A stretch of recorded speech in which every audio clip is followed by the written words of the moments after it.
ભક્તિ કરી જાય ને વીરા એને ભગત કહેવાય આ લવાતા પાટા માટે છે રુધિર કરી ધાર વળવી છે એને ભગત ના કહેવાય કનૈયા એને તો દુશ્મન કહેવાય દુશ્મન અરે નહીં મોટા ભાઈ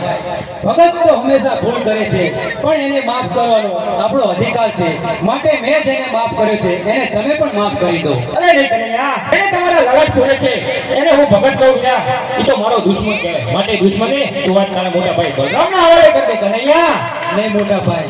એ વાત કદાચ પણ શક્ય નથી તો આ તારે મારો માર પણ સહન કરવું પડશે કનૈયા ભલે મોટા ભાઈ ભક્તને કાજે તો કનૈયો માં સહન કરવા પણ તૈયાર છે હે ઢીક ઢીક ઢીક વીરા દીકરે કરું